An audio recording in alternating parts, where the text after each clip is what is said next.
Hello, my reading friends. Good morning. Thank you very much for staying in this channel and welcome back to a bookstore channel with me, Aisha. My reading friends, today I'm gonna read the storybook titled Spike Bear's Nest. Home sweet home. There's no place like our home. Spike's business. Everybody loves to live in their sweet home because there's no place like home. This is happening with the Spikes, who try to find his best nest to live, to stay, and to sleep. Spikes tried to stay with the wise owl and stay to sleep overnight in his nest, but he is so annoyed by the hooting sounds from the owl, and it keeps Spikes awake. And Spikes tries to live with other animals too, like frogs, but seems that he can't find any place that's suitable for him. And then, until then, Spike finds his best nest ever. She feels cold and miserable, and finally, Spike finds what the best nest is suitable for him. Wow, it's very interesting story. So let's read together. And if you have a copy of this book, go get it so we can read along with me. Spike's Best Nest. This book was published by Hinkler and was written by Tony Maddox. One morning, Spike woke feeling really grumpy. He looked around and sighed. I'm bored with this old nest. It's time I found somewhere better to live. He went to tell Wise Owl. I want to find a new place to live, he said, so I won't feel so grumpy. Why not come and live with me, said the Wise Owl. Spike was delighted. What a good idea, he said. That evening, Spike settled down to sleep in the Wise Owl's nest.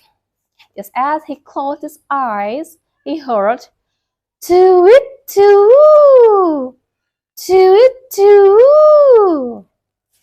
He looked out to see Wise Owl singing to the moon. I'll never get any sleep here, he groaned.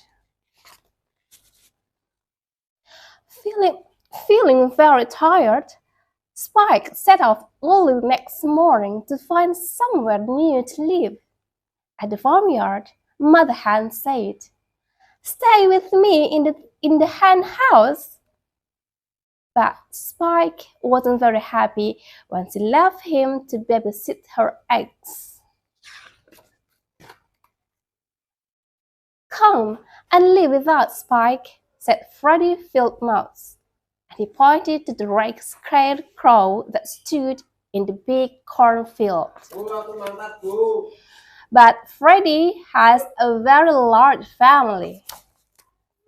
He went to the grassy hill where the rabbits played. Come and share our burrow, Spike, they say.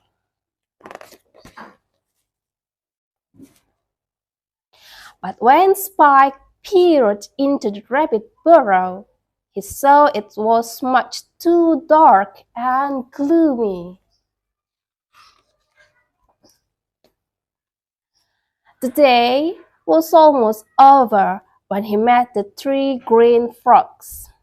Come with us, Spike, they croaked. We know just the place for your new nest. They took him to their pond and pointed to the lily pads. Choose anyone you like, they said. When night time came, Spike sat shivering under the lily pad. It was cold and dark, and he felt very miserable. Around him the frog slept soundly.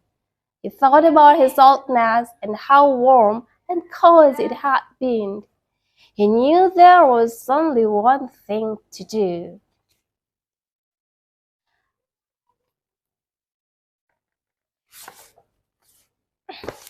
Later that night, White Owl flew by Spike's old nest. He was surprised to see someone asleep there. When he looked closer, he saw it was Spike. When Spike woke the next morning, he didn't feel grumpy anymore. His nest was the best nest after all, and he sang the happiest song he knew. This is the end of the story. My reading friends, this is the end of the story. Thank you very much for reading together with me. If you find this channel useful, please subscribe and give the thumbs up. And we will meet again in the next video. Happy reading everyone. See you.